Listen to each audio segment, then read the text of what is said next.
Bitola, grade moj!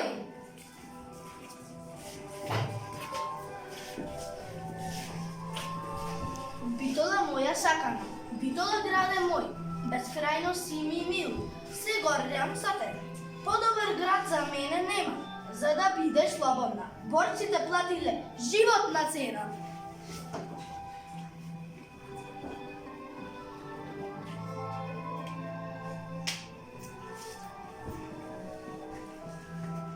Германските сили уште во октомври се зацврстиле непосредно до село Могила. Тука имале концентрирано околу 100 митролези, 25 минофрлачи, многу камиони и биле ископани и ровови.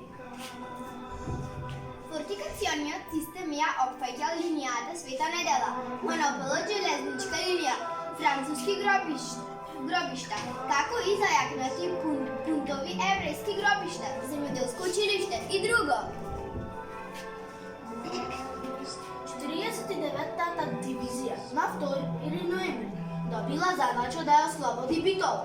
Во градот била воведена опсадна состојба. Насекаде имало запречни препреки, ограничено движење и слично.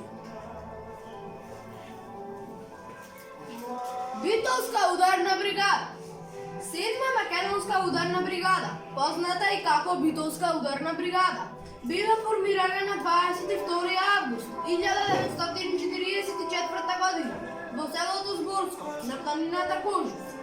Била формирана претежно од борци од Битолско-преспанскиот регион, од Битолскиот батальон Стив Наум, од составот на 2-та македонска бригада и ново пристигнатите борци од Битолско.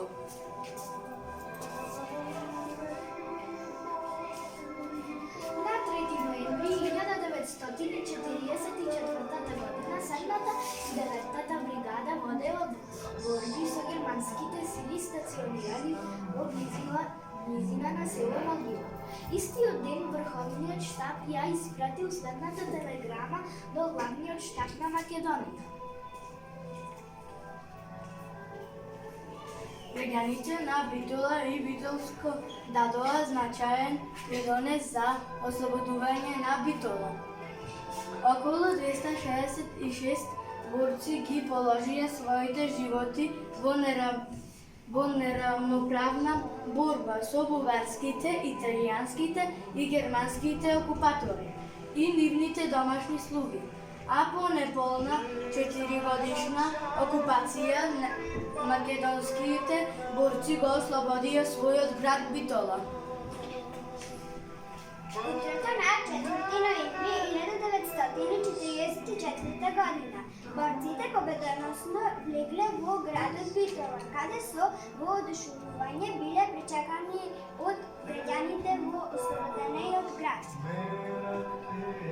Битола го чествува 4 ноември како ден на ослободување на град Битола, горда и благодарна на храбрите борци.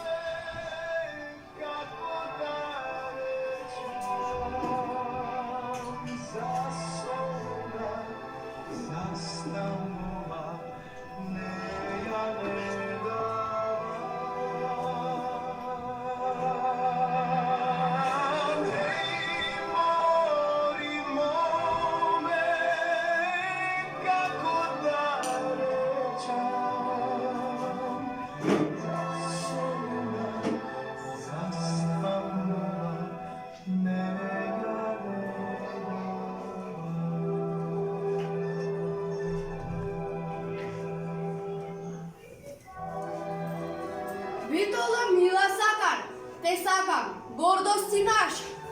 Каде и да спе, Битола во градите да живее. Благодариме на храбрите борци и вечно ќе ги споменуваме, што живот ти положија за слободна Битола.